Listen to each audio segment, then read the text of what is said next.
Hello and a very warm welcome to this special edition of Rajya Sabha Television on the first half of the budget session of Parliament. The budget session is usually held in two phases. In the first phase, President addresses the two houses as it is the first session of the year.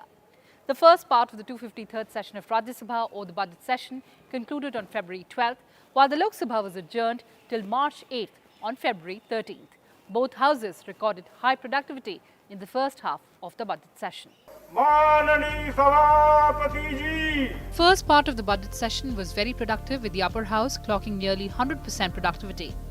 The house sat for 45 hours 23 minutes as against the total scheduled time of 45 hours 34 minutes. A net of only 11 minutes has been lost due to disruptions. Honourable members, the 2-week-long first part of this budget session concluded today. I am happy to inform you that this part of the session has been quite productive, with the House clocking 99% productivity. The productivity of the House during this week has been 113%, as against the productivity of 82% during the first week, as against the total scheduled time of 45 hours, 4 minutes. Net of only 30 minutes have been lost due to disruptions. During the first part of the budget session, the Lok Sabha sat for more than 49 hours and 17 minutes against the stipulated time of 50 hours. The time lost due to disruptions was compensated by sitting beyond scheduled time. राष्ट्रपति अभिभाषण पर 16 घंटे 39 minute सदन चला। 130 माननीय सदस्यों ने अपनी बात को रखी। बजट पर चर्चा 10 घंटे आवंटित थी, उसके बाद भी 14 घंटे 40 मिनट तक बजट पर चर्चा हुई और 117 माननीय सदस्यों ने अपनी बात रखी। The first half of the budget session started on January 29th with President's address to joint sitting of both houses of Parliament. In his speech, President covered a range of issues concerning India, spanning from COVID-19 disease outbreak, Republic Day violence and ongoing farmers' stir. Addressing the both houses of Parliament, President Ramnath Kovind said Indian agriculture needs to focus on 10 crore small and marginal farmers who form 80% of its workforce. He said the government has prioritized these small and marginal farmers, even as it's creating modern agricultural infrastructure. व्यापक विमर्श के बाद संसद ने 7 महीने पूर्व 3 महत्वपूर्ण कृषि सुधार, कृषक उपज व्यापार और कृषक संवर्धन और सरलीकरण विधेयक, कृषि सशक्तिकरण और संरक्षण, कीमत आश्वासन और कृषि सेवा करार विधेयक और आवश्यक वस्तु संशोधन विधेयक पारित किए हैं। इन कृषि सुधारों का सबसे बड़ा लाभ भी 10 करोड़ से अधिक छोटे किसानों को तुरंत मिलना शुरू हुआ। लोकतंत्र और संविधान की मर्यादा को सर्वोपरि रखने वाली मेरी सरकार इन कानूनों के संदर्भ में पैदा किए गए भ्रम को दूर करने का निरंतर प्रयास कर रही है। लेकिन पिछले दिनों हुआ तिरंगे और गणतंत्र दिवस जैसे पवित्र दिन का अपमान बहुत दुर्भाग्यपूर्ण है। On the pandemic, the President said timely decisions by the centre had saved the lives of lakhs of Indians. He informed the members that new coronavirus cases were going down rapidly. Corona महामारी के इस समय में जब दुनिया का प्रत्येक व्यक्ति, हर देश इससे प्रभावित हुआ, आज भारत एक नए सामर्थ्य के साथ दुनिया के सामने उभर कर आया है। मुझे संतोष है कि मेरी सरकार के समय पर लिए गए सटीक फैसलों से लाखों देशवासियों का जीवन बचा है। आज देश में कोरोना के नए मरीजों की संख्या भी तेज़ी से घट रही है और जो संक्रमण से ठीक हो चुके हैं उनकी संख्या भी बहुत अधिक है। हमारे लिए यह और भी गर्व की बात है कि आज भारत दुनिया का सबसे बड़ा टीकाकरण अभियान चला रहा है। इस प्रोग्राम की दोनों वैक्सीन भारत में ही निर्मित हैं। संकट के इस समय में भारत ने मानवता के प्रति अपने दायित्व का निर्वहन करते हुए अनेक देशों को कोरोना वैक्सीन की लाखों खुराक उपलब्ध कराई है। भारत के इस कार्य की विश्व भर में हो रही प्रशंसा हमारी हजारों वर्ष पुरानी संस्कृति, सर्वे संतु निरामया की भावना के साथ जग कल्याण की हमारी प्रार्थना हमारे प्रयासों को और ऊर्जा दे रही है। President Kovind asserted that Atmanirbhar Bharat Abhiyan is not just confined to manufacturing, but it is a campaign to improve living standards of every Indian while boosting the self-confidence of the country. Both houses also adopted motion of thanks on President's address after an extensive discussion. In the upper house, the discussion was initiated by BJP MP Bhuvneshwar Kalata and seconded by Vijay Pal Singh Tomar. In the Lok Sabha, it was initiated by BJP MP Loket Chatterjee. In the upper house, 50 speakers from 25 political parties took part in the discussion, which was spread over 3 days. The government has taken care of all sections of the society. Poor, downtrodden and underprivileged, and the people living in the rural areas. Priority of this government is गांव, गरीब and किसान. जो भी लाल किले पे हुआ वो बिल्कुल नहीं होना चाहिए। वो लोकतंत्र के खिलाफ है, डेमोक्रेसी के खिलाफ है, लॉ एंड ऑर्डर की दुष्टि से भी खिलाफ। जहां प्रधानमंत्री देश को, दुनिया को संबोधित करते हैं और वहां हमारे नेशनल फ्लैग के साथ बेइज्जती की जाए, इंसल्ट की जाए, उसे बर्दाश्त नहीं किया जा सकता। ऐसे लोग जो उसमें इन्वॉल्व थे उनको कड़ी से कड़ी सजा दी जानी चाहिए। किससे लड़ रहे हैं आप? अपने किसानों से लड़ रहे हैं। और वो क्या कह रहे हैं?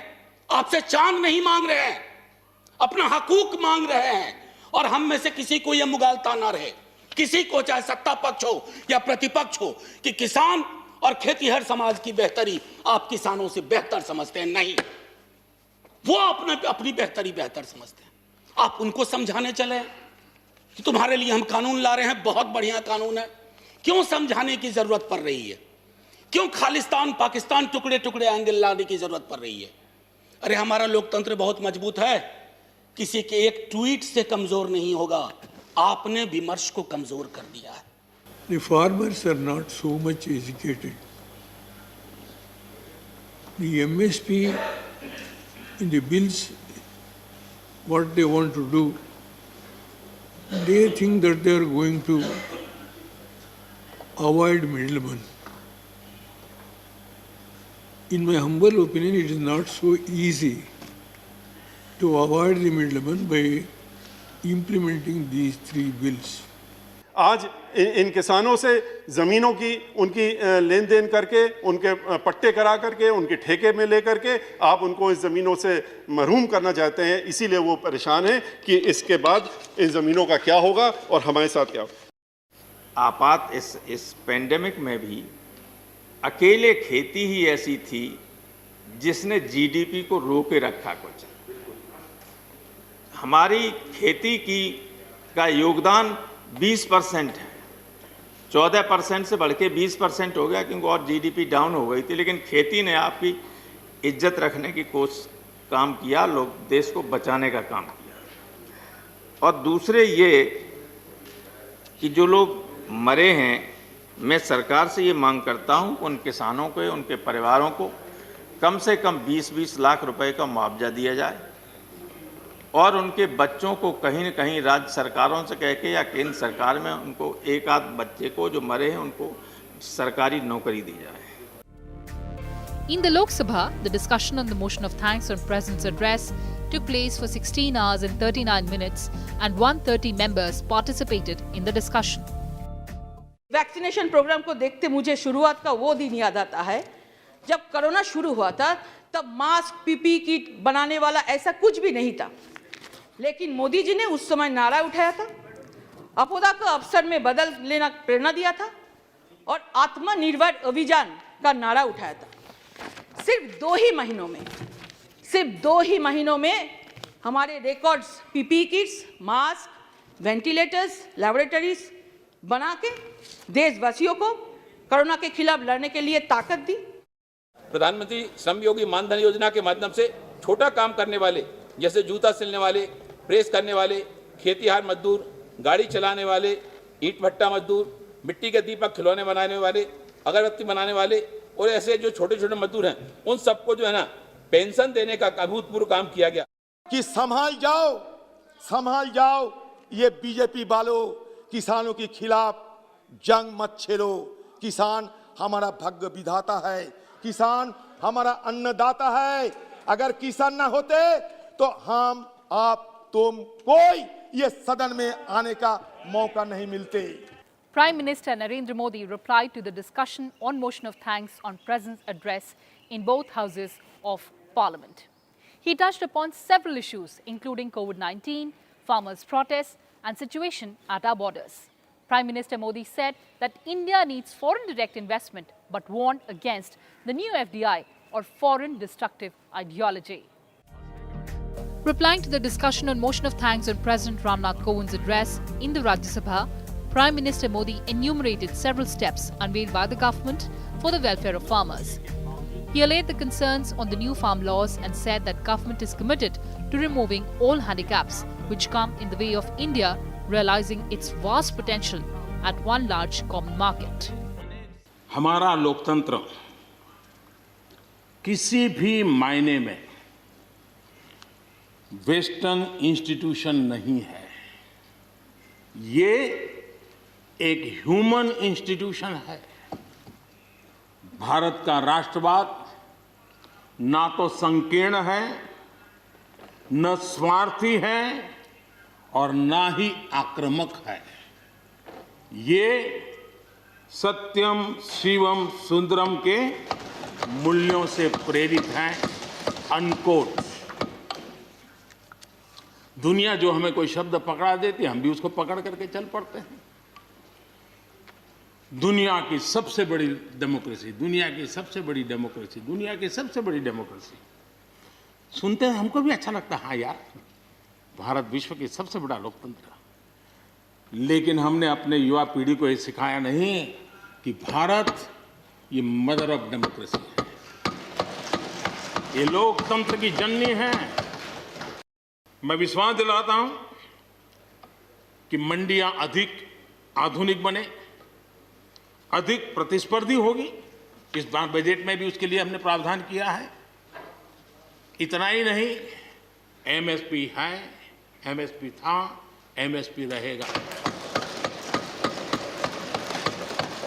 इस सदन की पवित्रता समझे हम। जिन 80 करोड़ से अधिक लोगों को सस्ते में राशन दिया जाता है, वो भी कंटिन्यू रहेगा। इसलिए मेहरबानी करके भ्रम फैलाने के काम में हम न जुड़े, क्योंकि हमको देश ने एक विशिष्ट जिम्मेवारी दी है। किसानों की आय बढ़ाने के जो दूसरे उपाय हैं, उन पर भी हमें बल देने की जरूरत है। Replying to the motion of thanks on President's address in the Lok Sabha, Prime Minister Narendra Modi spoke of a new world order that will emerge in the post-coronavirus era and the pivotal role India will play in it. हमारी अर्थव्यवस्था इस कालखंड में भी हमने reform का सिलसिला जारी रखा और हम इस इरादे से चले कि भारत जैसे अर्थव्यवस्था को उबारने के लिए, बाहर लाने के लिए हमने कुछ महत्वपूर्ण कदम उठाने पड़ेंगे। और आपने देखा होगा, डे 1 से अनेक विधि से रिफॉर्म के कदम हमने उठाए और इसका परिणाम है आज ट्रैक्टर हो, गाड़ियां हो, उसका रिकॉर्ड सेल हो रहा है। आज जीएसटी का कलेक्शन एवर हाईएस्ट हुआ है। ये सारे आंकड़े हमारी अर्थव्यवस्था में जोश भर रही है। ये दिखाया जा रहा है कि नए जोश के साथ भारत की अर्थव्यवस्था उभर रही है। ये हम दिखता है। और दुनिया के जो लोग हैं, उन्होंने ये अनुमान भी लगाया है कि करीब करीब 2 डिजिट वाला ग्रोथ अवश्य होगा। Finance Minister Nirmala Sitharaman presented the Union Budget on 1st of February. In her speech, the Finance Minister mentioned that this year's budget proposals rest on 6 pillars: health and well-being, physical and financial capital, infrastructure, inclusive development for aspirational India, reinvigorating human capital, innovation and R&D, and minimum government and maximum governance. Even at the outset, I would like to say that the investment on health infrastructure in this budget has increased substantially, progressively As institutions absorb more, we shall commit more. Taking a holistic approach to health, we focus on strengthening 3 areas: preventive, curative, and well-being. Health systems. A new centrally sponsored scheme, PM Atmanirbhar Swasth Bharat Yojana, will be launched with an outlay of about 64,180 crores over 6 years. This will develop capacities of primary, secondary, and tertiary care health systems, strengthen existing national institutions, and create new institutions to cater to detection and cure of new and emerging diseases. This will be in addition to the National Health Mission. The main interventions under the scheme are support for over 17,000 rural and 11,000 urban health and wellness centers, setting up integrated public health labs in all districts, and 3,382 block public health units in 11 states, establishing critical care hospital blocks in 602 districts and 12 central institutions. The two houses also took up general discussion on union budget. Replying to the discussion on the union budget, Finance Minister Sitharaman said that the COVID-19 pandemic did not deter the government from taking decisions on reforms to boost the economy. It's a budget which clearly draws on the experience, the administrative capacities, and also the exposure that the Prime Minister has had during his long elected tenure, both as Chief Minister and as Prime Minister of this country, known for his commitment towards development, growth, and reform. So these 3 things are essentially infused in the budget, which is now speaking for itself in the sense it is the instrument through which Atmanirbhar Bharat is to be attained. Both houses of parliament also passed important bills, including the Jammu and Kashmir Reorganisation Amendment Bill 2021. Both houses passed the Jammu and Kashmir Reorganisation Amendment Bill 2021. While replying to the debate in the Lok Sabha, Home Minister Amit Shah said that Jammu and Kashmir will get statehood at an appropriate time. The Home Minister also criticized the Congress for failing to account for its actions in Jammu and Kashmir over the past 70 years and now seeking answers from the Modi government. मान्यवर, इस सब ने कहा कि प्रधानमंत्री जी ने वादा किया था, गृह मंत्री ने वादा किया था कि पूर्ण राज्य का स्टेटस वापस मिलेगा। मैं फिर से जम्मू कश्मीर के लोगों को वादा करना चाहता हूं, निश्चित मिलेगा। आपका विकास जो अटक गया है, ये 3 परिवारों ने जो विकास को रोक कर रखा है, उसको पटरी पर चढ़ाकर जैसे ही उचित परिस्थिति होगी, जरूर जम्मू कश्मीर को पूर्ण राज्य का स्टेटस वापस देंगे। इसका इस बिल से कोई लेन देन नहीं है। ये बिल से पूर्ण राज्य वापस आने की कोई संभावना समाप्त नहीं होती है। The Major Port Authorities Bill 2020 was passed by the upper house with 84 votes in favour and 44 against the bill. The bill aims to provide for regulation, operation and planning of 12 major ports in India and to vest the administration, control and management of such ports upon the boards of major port authorities.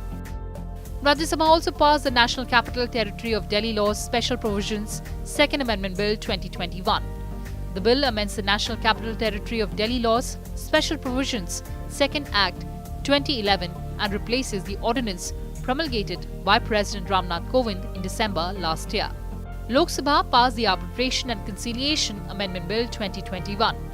The bill amends the Arbitration and Conciliation Act 1996 and replaces an ordinance issued in November 2020. Defence Minister Rajnath Singh made a statement in Parliament on present situation in eastern Ladakh. He said that India's sustained talks with China have led to an agreement on disengagement on the north and south banks of Pangong Tso Lake. After this agreement, India-China will remove forward deployment in a phased, coordinated manner. मुझे सदन को यह बताते हुए खुशी हो रही है कि हमारे इस अप्रोच तथा सस्टेन्ड टॉक्स के फलस्वरूप चीन के साथ पैंगोंग लेक के नॉर्थ एवं साउथ बैंक पर डिसएंगेजमेंट का समझौता हो गया है। और इस बात पर भी सभापति महोदय इस बात पर भी सहमत हो गई है कि पैंगोंग लेक से पूर्व से पैंगोंग लेक से पूर्ण डिसएंगेजमेंट के 48 आवर्स के अंदर सीनियर कमांडर स्तर की बातचीत हो तथा बाकी बचे हुए मुद्दों पर भी हल निकाला जाए। सभापति महोदय, पैंगोंग लेक एरिया में चीन के साथ डिसएंगेजमेंट का जो समझौता हुआ है उसके अनुसार दोनों पक्ष फॉरवर्ड डिप्लॉयमेंट को phased, coordinated and verified manner में हटाएंगे। चीन अपनी सेना की टुकड़ियों को नॉर्थ बैंक में फिंगर 8 के पूरब की दिशा की तरफ रखेगा और इसी तरह भारत भी अपनी सेना की टुकड़ियों को फिंगर 3 के पास अपने permanent base Dhan Singh Thapa post पर रखेगा। इसी तरह की कार्रवाई साउथ बैंक एरिया में भी दोनों पक्षों द्वारा की जाएगी। ये कदम आपसी समझौते के तहत बढ़ाए जाएंगे। Home Minister Amit Shah also made a statement on the avalanche in Chamoli district of Uttarakhand. He said that central and state agencies are monitoring the ongoing rescue operations. He also said that Prime Minister Modi is monitoring the situation closely. Home Minister also said that rescue operation is going on a war footing. NTPC परियोजना की एक दूसरी tunnel में लगभग अंदाजन 25 से 35 लोग फंसे होने का अनुमान लगाया जा रहा है।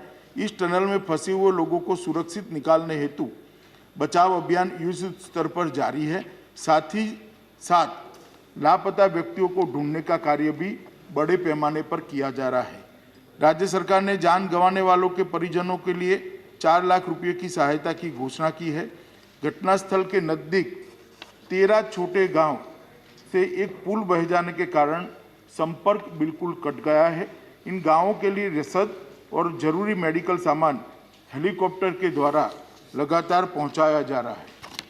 केंद्र सरकार द्वारा स्थिति को 24 घंटे उच्चतम स्तर पर निगरानी की जा रही है। माननीय प्रधानमंत्री जी स्वयं स्थिति पर गहरी निगाह रखे हुए हैं। गृह मंत्रालय के दोनों कंट्रोल रूम द्वारा स्थिति पर 24 घंटे नजर रखी जा रही है और राज्य को हर संभव सहायता मुहैया कराई जा रही है। Both houses of parliament also took up zero hour, question hour and special mentions.